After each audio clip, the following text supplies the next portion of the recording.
विभव मापी के उपयोग। और विभव मापी के उपयोग में पहले हम क्या देख चुके हैं, हमने आपको विभव मापी के 5 उपयोग बताए थे। और उन 5 उपयोग में सबसे पहले था आपका किसी प्राथमिक सेल के आंतरिक प्रतिरोध का मान ज्ञात करना, जो कि हम ज्ञात कर चुके हैं। दूसरा है 2 सेलों के विद्युत वाहक बलों की तुलना करना। इसके बाद हम ज्ञात करेंगे अल्प प्रतिरोध का मान ज्ञात करना, फिर वोल्ट मीटर का अंश शोधन और अमीटर का अंश शोधन। तो हम 2 सेलों के विद्युत वाहक बलों की तुलना कर रहे हैं। इसके लिए हमारे पास ये परिपथ है। ये परिपथ ठीक वैसा ही है जैसे पहले था, सिर्फ इस परिपथ में आप इतना सा हिस्सा छोड़ दें तो ये वही परिपथ है। ठीक है।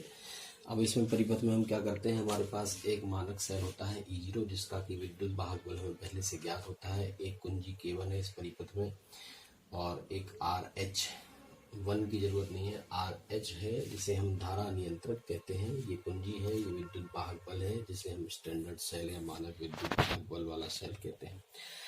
और ये यहाँ से लेके यहाँ तक A और B से के बीच में एक तार है जो 100 सेंटीमीटर लंबा होता है। 100 सेंटीमीटर सॉरी, ये 10 मीटर लंबा जो आपका जो तार होता है विभव मापी का, 1-1 मीटर के 10 टुकड़े जो होते हैं। तो इस तरह से हमारे पास ए भी एक तार है और इस तार पर ही हम संतुलन लंबाई ज्ञात करते हैं। यहाँ पर हमारे पास E1 और E2 2 सेल हैं जिनके विद्युत वाहक बलों की हमें तुलना करनी है। 1, 2, 3 यहाँ पर क्या है, एक ये द्विमार्गी कुंजी कहलाती है। और द्विमार्गी कुंजी क्या होती है, इसको हम 2 तरीके से जोड़ सकते हैं, इसलिए उसका नाम है द्विमार्ग। 2 मार्ग रहते हैं इसके जोड़ने के। तो ये द्विमार्गी कुंजी है, यहाँ पर लगी है। और द्विमार्गी कुंजी को धारामापी से गैल्वेनोमीटर है। और यहाँ जौकी रहती है, जौकी जिसको कहते हैं हम खिसकने वाली कुंजी या विसर्पी कुंजी कहते हैं। अब ये परिपथ हम तैयार कैसे करते हैं, एक बार आपको मैं वापस से बता देता हूँ। सबसे पहले तो हम प्राथमिक परिपथ तैयार करते हैं। उसके लिए हमने एक मानक विद्युत वाहक बल वाला सेल ले लिया, इसके साथ हमने एक कुंजी लगा दी है, कुंजी के साथ एक धारा नियंत्रक है। प्रतिरोध को हम इस तरह से बीच से तीर का निशान लगा देते हैं जिसे हम कहते हैं धारा नियंत्रक। जहाँ पर भी किसी भी चीज में अगर ये तीर का निशान बीच से लगा है तो ये इस बात का संकेत है कि इसके मान को हम परिवर्तित कर सकते हैं, यानी प्रतिरोध के मान को हम बदल सकते हैं। तो ये प्रतिरोध का दूसरा सिरा, इस सेल का दूसरा सिरा, इसको हमने यहाँ A और B एक तार है, ये A और ये B, और इस तार के बीच में हम इस सिरे को जोड़ दिया, इस सिरे को जोड़ दिया। इस तरह से प्राथमिक आपका परिपथ तैयार हो गया। ठीक है। अब हमें क्या करना है, एक सेल हमारे पास ये प्लस माइनस जिसका विद्युत वाहक बल E1 है। हम क्या करते थे, आपको मैंने शुरू में बताया था, जब भी हम विभव मापी का उपयोग करते हैं तो धन सिरे वाले सिरे को, जो अधिक विभव वाले जो एंड होते हैं, सिरे होते हैं, उसको हम किसी अधिक विभव वाले बिंदु से जोड़ देते हैं। तो हमने ए से जोड़ दिया, इसका दूसरा सिरा है यहाँ खाली छोड़ दिया, इस पर हमने 1 लिख दिया। अब क्या करेंगे, एक सेल और लेंगे, ये रहा दूसरा सेल, इसका भी हमने धन सिरा, इसको हम ऐसे करके यहाँ जोड़ें या ऐसे करके हम यहाँ जोड़ें, वो जुड़ा हुआ ऐसे ही माना जाएगा, यानी दोनों एक ही बिंदु पर जुड़ गए हैं, धन से जुड़ गए। ये प्लस और ये माइनस, ये किसका है, E2 के लिए है, विद्युत वाहक बल जिसका E2 है।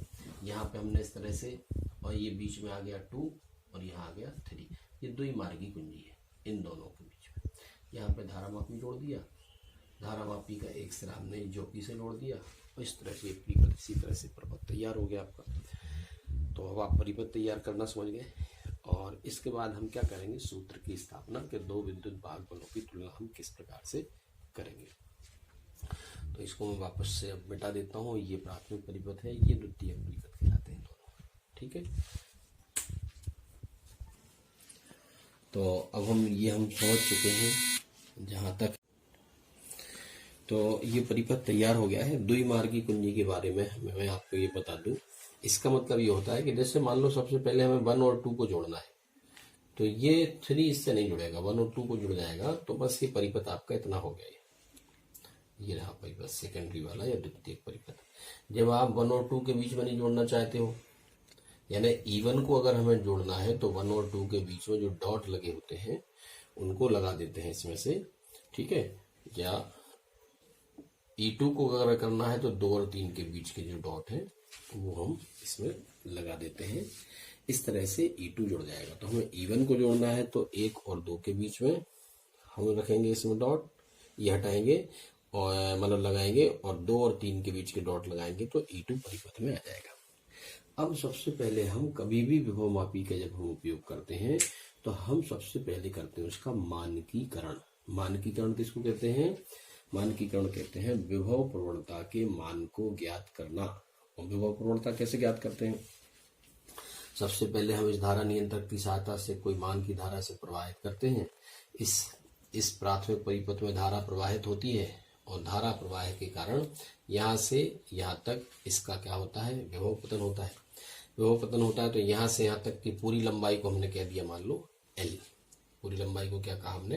L। यहाँ से लेके यहाँ तक की लंबाई हो गई है L और विभव प्रवणता का मान होता है विद्युत वाहक बल बटे लंबाई के। तो इसका विद्युत वाहक बल E0 है, लंबाई का मान L है, तो E0 अपॉन L से x निकल जाएगा और इसे कहते हैं विभव प्रवणता और इसी को कहते हैं हम विभव मापी का मानकीकरण भी कहते हैं। एक तरह से ये अभी आप समझ जाए कि ये विभव प्रवणता हमने निकाली वो कितनी आई है? x।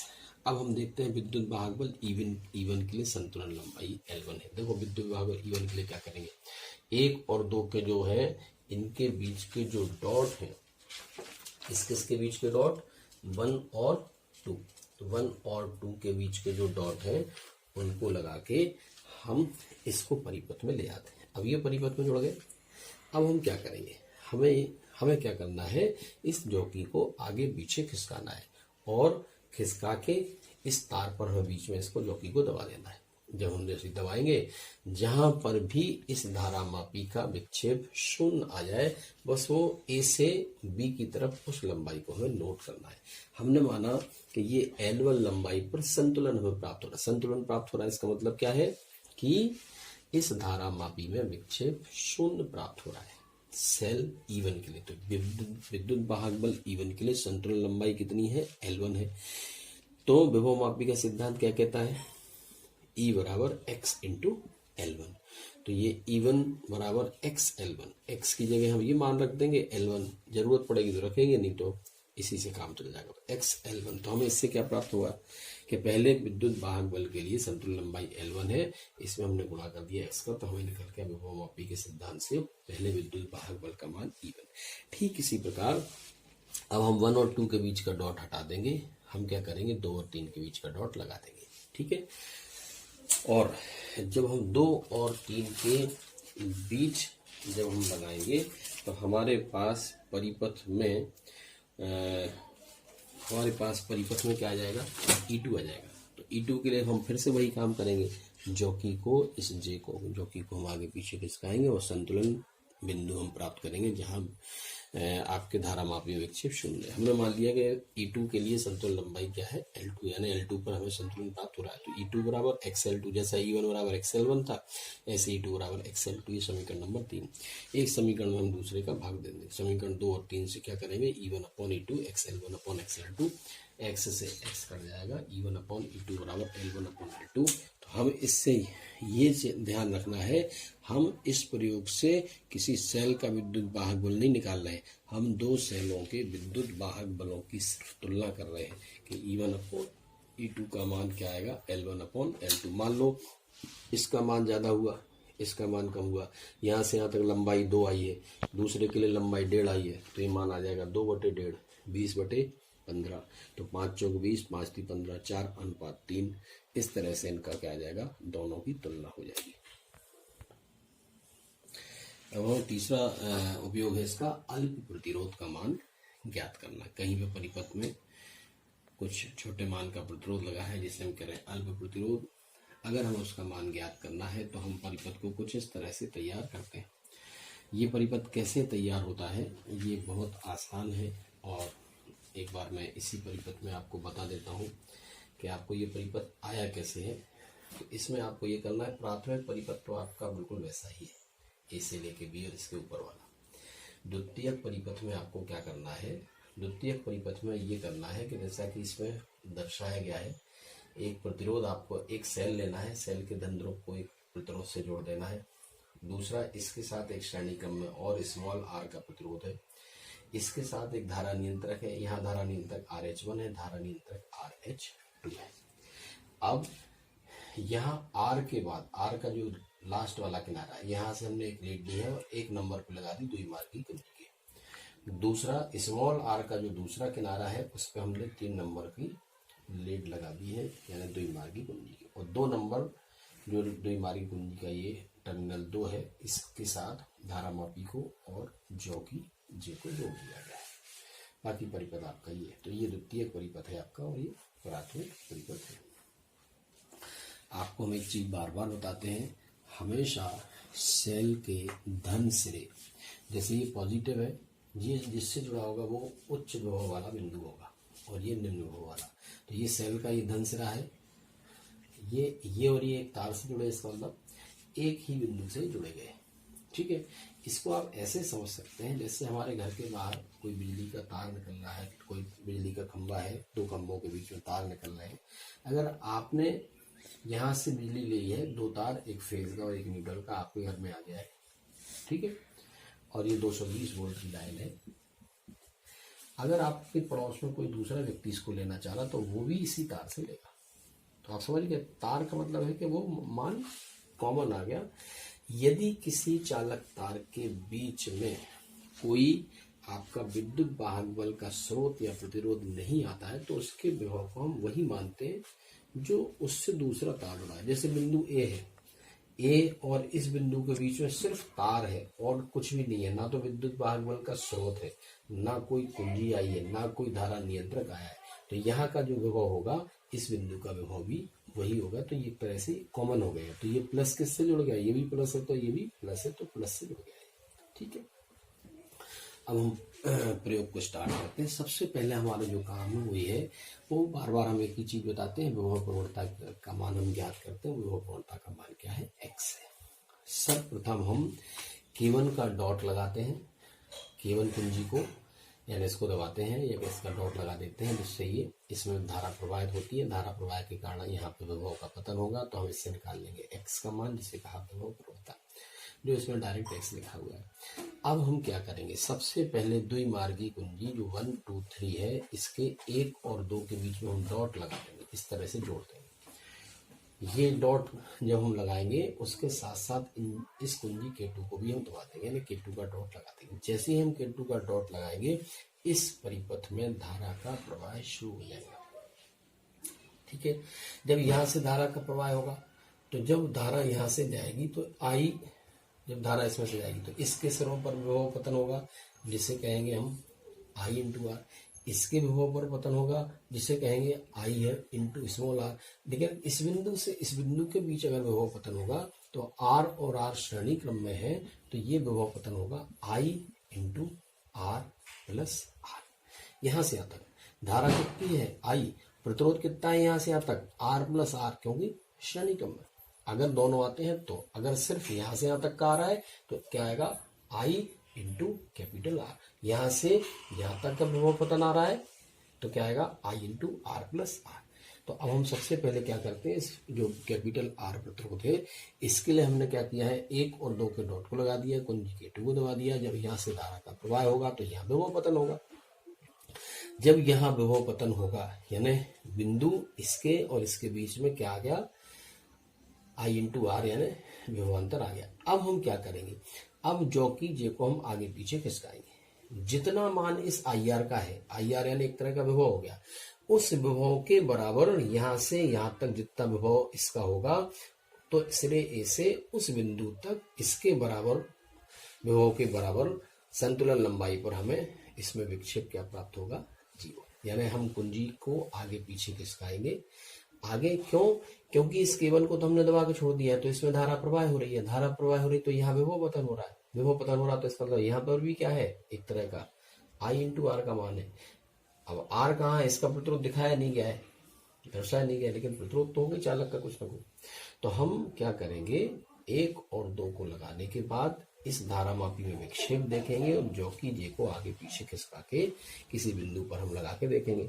हम एक बिंदु पर लगा दिया, विक्षेप 0 नहीं आया, हो सकता है इधर आ रहा विक्षेप, तो हम इधर की तरफ खिसका लेंगे। तो इधर की तरफ खिसका, मान लो इधर पे आ गया, हो सकता है इधर आते आते विक्षेप अभी पहले कैसा आ रहा था, ऐसा आ रहा था, अब विक्षेप ऐसा आ रहा, तो इसका मतलब ये बिंदु भी नहीं है। हमने उससे इस तरफ आए हैं तो हम थोड़ा और आगे जाएंगे, तो हम मान लो इस बिंदु पर आ गए। इस बिंदु पर धारामापी विक्षेप शून्य आ गया। तो यहाँ से और यहाँ तक की लंबाई को हमने नोट कर लेना है, उस लंबाई को कहा हमने L1। ठीक है, तो अब V बराबर x इंटू L1 विभव प्रवणता से जब हम इस लंबाई को गुणा करेंगे तो इन दो बिंदुओं के बीच का विभवांतर हमें प्राप्त हो जाएगा, जिसका मान हमने क्या कहा V।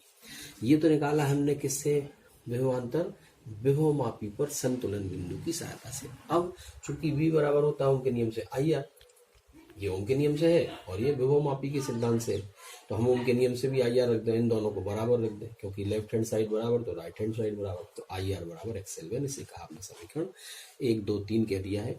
यहाँ 1 और 2 का मतलब है हमने डॉट 1 और 2 को जोड़ा है द्विमार्गी कुंजी की। अब हम चलते हैं आगे। अब हमने इसको हटा दिया, यहाँ से हमने 1 और 2 को हटा दिया और अब जो डॉट लगाई है वो 2 और 3 के बीच लगा दी। तो अगर आप ध्यान से देखें कि अब धारा के लिए मार्ग जो है वो धारा यहाँ से तो जाएगी नहीं, खुला परिपथ है, तो धारा कहाँ से जाएगी, यहाँ से, फिर आगे यहाँ, ठीक है, फिर यहाँ से। अब धारा यहाँ से तब जाएगी जब इस कुंजी को, जॉकी को हम इस पर टच करेंगे, लेकिन टच नहीं करेंगे तो खुला परिपथ रहेगा, तो धारा, ये धारा का मार्ग। अब हमें क्या करना है, इस दोनों को लगाने के बाद इस जॉकी को आगे पीछे फिर से खिसकाना है। ठीक है, जॉकी को आगे पीछे खिसकाएंगे तो अब यहाँ से लेके यहाँ तक आ गया परिपथ, तो R प्लस R आ गया, तो यहाँ से यहाँ तक की धारा I और इसमें प्रतिरोध R प्लस R, तो ये विभवांतर ओम के नियम से तो आएगा I into R plus R, I into R plus R। और जब हम जॉकी को आगे पीछे खिसकाएंगे तो इस तार पर जो विभव पतन आएगा वो इसके बराबर आएगा और उस पर संतुलन बिंदु हमें प्राप्त होगा। तो संतुलन बिंदु हमने मान लिया कि L2 लंबाई पर प्राप्त होगा। तो अब नया विभवांतर कौन सा, इस बिंदु से और इस बिंदु के बीच का जो विभवांतर, इसे क्या कहा हमने V1, और वो x इंटू L2 के बराबर। हम कैसे निकालते हैं, विभव प्रवणता का उस संतुलन लंबाई में गुणा कर देते हैं तो विभवांतर या विद्युत भागफल का मान ज्ञात होता है। तो विभवांतर निकल गया x इंटू L2, और ये V1 I into R plus R कहाँ आया, ये वापस से ओम के नियम से आया। इन दोनों के लेफ्ट हैंड साइड बराबर है तो राइट हैंड साइड इनके बराबर होंगे, तो हमने इनके right hand side IR plus R बराबर XL2। अब इसे कहा समीकरण नंबर 4। समीकरण नंबर 4 और समीकरण नंबर 3 को एक साथ लेंगे, इस समीकरण में इसका हम भाग दे देंगे, तो इसका भी भाग इसमें जाएगा। तो क्या आया, IR प्लस R बटे IR, XL2 बटे XL1, XL2 बटे XL1, X से X कट गया, I से I कट गया, क्या बचा, R plus R upon capital R, ये आ गया। अब इसका हम देंगे इसमें भाग, R में देंगे इस R का भाग प्लस इस R में देंगे इस R का, जो ये आ गया R upon R plus R upon R। तो एक R से R कट गया, यहाँ एक बचा है और R प्लस R, तो ये एक को उधर ले गए, तो क्या आ गया, small r upon capital R, L2 upon L1 minus 1। फिर इसका एलसीएम ले लिया तो क्या आ गया, L2 minus L1 upon L1। ये इसका गुणा कर दो, कैसे भी कर लो, तो small r upon capital R बराबर ये आया, तो R का हो जाएगा यहाँ, तो मैं इसको वापस कर दूँ, स्मॉल r ये, तो ये आया L2 अपॉन L1 माइनस 1, ये अपॉन 1 हो गया, तो इसका एलसीएम क्या आया L1, इसका भाग दिया तो क्या आया 1, 1 का गुणा क्या हुआ L2 में, माइनस 1 का भाग दिया L1 में, L1 आया, L1 का गुणा हो गया L1 में, तो ये मान आ गया। और ये किसके बराबर आया, small r upon capital R, तो ये कैपिटल R का यहाँ क्या हो जाएगा गुणा, तो यहाँ से हट जाएगा और यहाँ गुणा हो जाएगा, जो कि मान आया है। इस तरह से हम अल्प प्रतिरोध का मान ज्ञात कर सकते हैं।